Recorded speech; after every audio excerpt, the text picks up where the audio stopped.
Hello, you're watching News Mongolia on MNB World, and I'm your host, Jarashma Dufshinjargal. Our top stories for today. Steppe Wind 2024 International Motorcycle Festival draws record crowds to Tsonjin Boldog.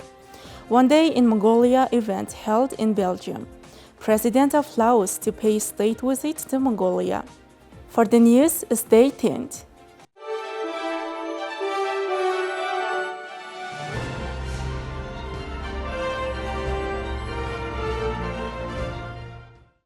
The Ulaanbaatar City Tourism Department and the Skulls Moto Club of Mongolia successfully hosted the Steppe Wind 2024 International Motorcycle Festival on June 8 and 9th. Held in Ulaanbaatar and the outskirts of the capital city at Tsonjin Boldog, the festival attracted an unprecedented number of participants and spectators. This year's festival saw an assembly of motorcycle enthusiasts from across Mongolia's 21 provinces and the capital city, as well as a strong international presence. An impressive contingent of 450 riders from China, Russia, and South Korea joined the festivities, a sign of the event's growing regional appeal. The festival saw 20% more participants compared to last year, reflecting the rising popularity of Mongolian motorcycle journeys among locals and tourists, particularly from China and Russia. The Ulaanbaatar municipality, Ulaanbaatar tourism department, and motorcycle clubs are collaborating on this festival. Festival goers were treated to a schedule packed with exciting events, including a spectacular motorcycle show, an exhibition showcasing the latest in motorcycle technology and gear, and a series of competitive events for motorcycle enthusiasts. Adding to the festive atmosphere was a thrilling fire show, a DJ set, and captivating circus performances. Steppe Wind 2024 celebrated the spirit of motorcycle riding and fostered cultural exchange and camaraderie among participants from different nations. Organizers and attendees hailed the festival as a resounding success, highlighting its role in promoting Mongolia as a prime destination for motorcycle tourism. Our club's name is Ikshu Mongolia. It's been 2 years since we launched our club, and we're taking part in the festival for the second consecutive year. Okay, my name is Simon. I'm from Paris.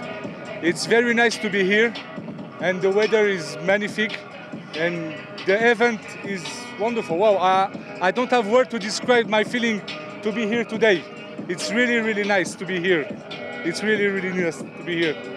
As the dust settles on this year's event, the Ulaanbaatar City Tourism Department and Skulls Moto Club of Mongolia are already looking forward to planning an even more spectacular festival next year to continue the tradition of bringing motorcycle enthusiasts from around the world together under Mongolia's expansive skies. The Ktalpa Fund for a Better Education recently organized the One Day in Mongolia event, drawing attention to drought in Mongolia and raising funds in Belgium to support people impacted by these natural disasters. The initiative traces its roots back to December 2001 when Griet Talpe and Etienne Kestiker were moved by a Belgian television program highlighting the plight of children living on the streets in Ulaanbaatar. The program left a lasting impression on the couple, prompting them to explore ways to make a difference. Good evening.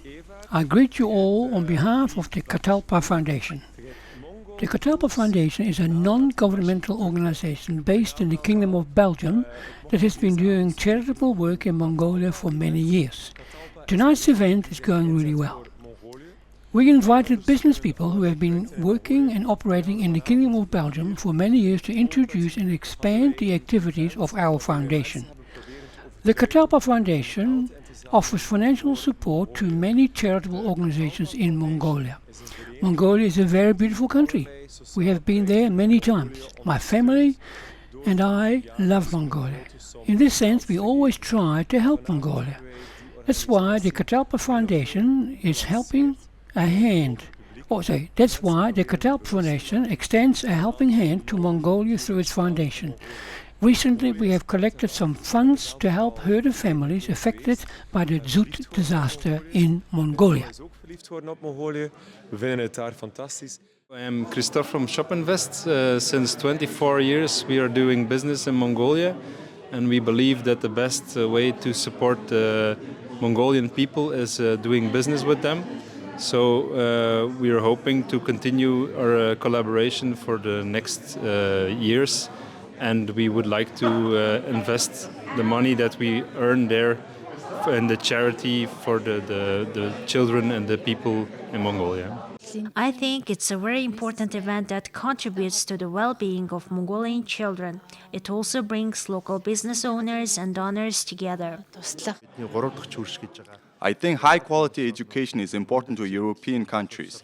It's important to maintain connections with our third neighbors through humanitarian and social projects. The One Day in Mongolia event brought together a community of supporters dedicated to humanitarian and social projects benefiting Mongolia. The day was filled with informative sessions about Mongolia's history and present challenges and fundraising activities. As the event concluded, organizers and participants were hopeful that the funds raised and the awareness generated would pave the way for a brighter future for Mongolia's youth. Now let's take a look at Mongolian current affairs. At the invitation of President of Mongolia, Hurulsukh, President of the Lao People's Democratic Republic, Tonlun Sisulit, will pay a state visit to Mongolia on June 11 to 12, 2024. During the visit, President Hurulsukh and President Tonlun Sisulit will hold official talks, discuss opportunities to expand relations and cooperation between the two countries, and exchange views on cooperation in various spheres in regional and international arenas. It marks the first visit by the head of state of the Lao People's Democratic Republic to Mongolia in 17 years, since 2007. It is also a reciprocal visit for President Hurulsukh's state visit to Laos in 2023. You're watching News Mongolia. Now let's take a look at currency exchange rates provided by Mongol Bank.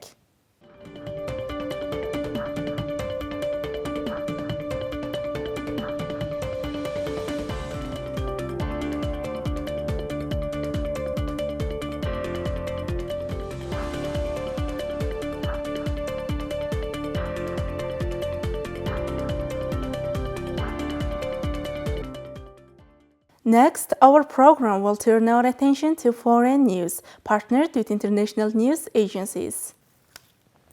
Haiti's newly selected Prime Minister Gary Conille was hospitalized late Saturday in the capital of Port-au-Prince, just days after arriving in the country, the government said.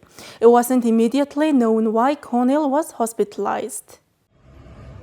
The office of the Prime Minister said in a statement that Conille was feeling slightly unwell following a week of intense activities. It didn't provide further details except to say that Conille was stable and that he thanked those who visited him and wished him well. Louis-Gérald Gilles, a member of the Transitional Presidential Council that recently chose Conille as leader of the troubled Caribbean country, told the Associated Press that he was at the hospital but unable to provide further information. A person close to Conille, who spoke on condition of anonymity because he was not authorized to speak to the media, told the Associated Press that he was with the Prime Minister when he noticed Conille, who is said as asthmatic and sometimes uses an inhaler, appeared to have trouble breathing. The person said he called high-ranking officials and told them Conille needed to be taken to the hospital. A spokesman for Conille didn't return messages for comment.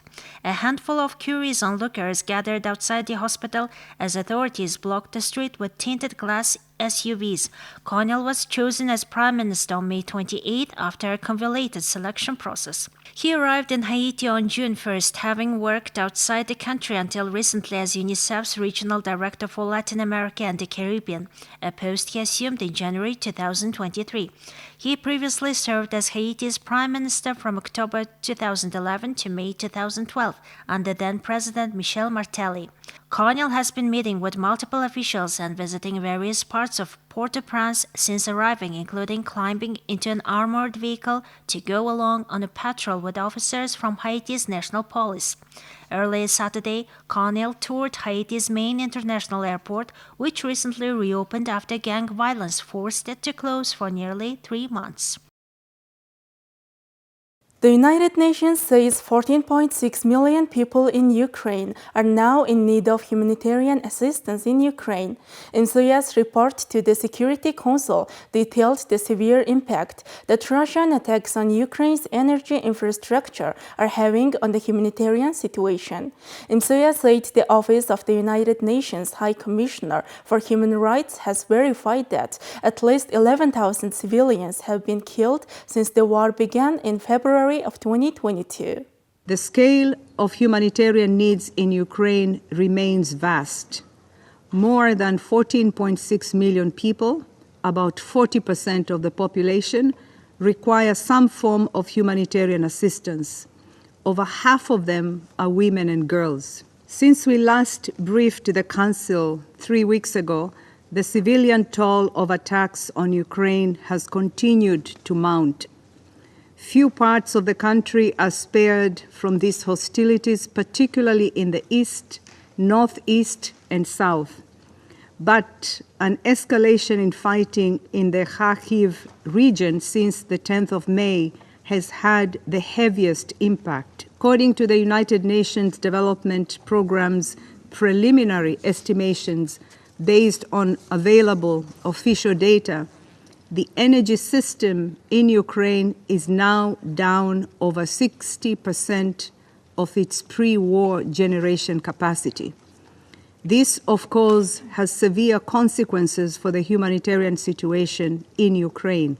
Key among these challenges, as we have said repeatedly, remains the lack of humanitarian access to around 1.5 million civilians in areas of Donetsk, Luhansk, Kherson, and Zaporizhia, currently under the occupation of the Russian Federation. OHCHR has now verified the killing of at least 11,000 civilians and the injury of more than 21,000 others across Ukraine since 24th of February 2022. The actual toll is likely much higher. Thank you for staying with us. Now let's take a look at weather forecast for world major cities.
Well, that's all for today. Thank you for staying with us.